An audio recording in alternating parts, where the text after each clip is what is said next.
Namaste, I'm Meg. And I'm his brother Naman. Although Hinduism has no main text, perhaps the most popular text is the Bhagavad Gita. This is because many believe that the Gita is a summary of all the Hindu scriptures. The Gita is a record of the conversation between Lord Krishna and his friend Arjun. Krishna is an avatar, and an avatar is a reincarnation of God on earth. Krishna lived in India around 5,000 years ago. Around that time, there were several tyrants who were abusing their power and torturing the people.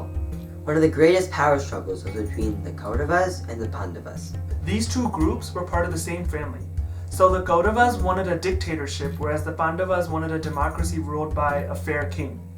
And their arguments culminated into the Mahabharat war, which occurred in India around 3000 BCE. Arjun was one of the Pandavas, and Lord Krishna was his friend and charioteer. When it came time to fight, Arjun was scared because he didn't want to kill his family members.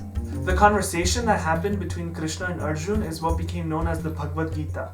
And the Bhagavad Gita means the song of the Lord.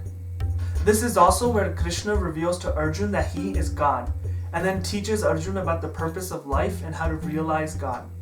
Although we start at the battlefield, it becomes quite obvious that the battlefield is a metaphor for our lives. Krishna starts by telling Arjun that we do not disappear forever after death. This is because we all have souls that live forever. Our souls come from God, and this is why we all have divinity within ourselves. But we get stuck in this cycle of reincarnation because we have karma left over.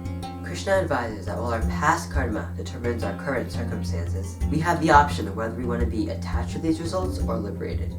The way to attain liberation is to continue doing work, but to not have any attachment to the results of this work. And once you are unattached to the results of the work, you can attain liberation, or moksha.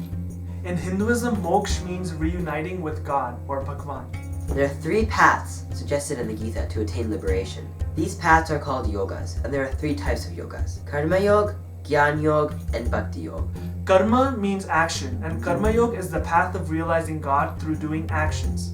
Specifically selfless actions, meaning that you do actions without having any expectations of any specific results or not being attached to the results. Gyan means knowledge, and Gyan Yoga means realizing God through acquiring knowledge about the divine and doing a lot of meditation. Bhakti means devotion, and Bhakti Yoga means realizing God through dedicating all of your work towards God and remembering Him. This is an important part of Hinduism because it shows that there are multiple ways to reach God. Depending on your personality, you can pick which yoga is best for you. But in reality, we use a mixture of all 3 yogas. It's important to note that the Bhagavad Gita does not command you to worship God. In fact, you could be an atheist and follow Karma Yoga, which is the path of action, and you can still attain God. If you'd like to learn more about Hinduism, read the Bhagavad Gita. It is 700 verses long, but it only takes 2 hours to read. Thanks for watching. Have a blessed day, and namaste.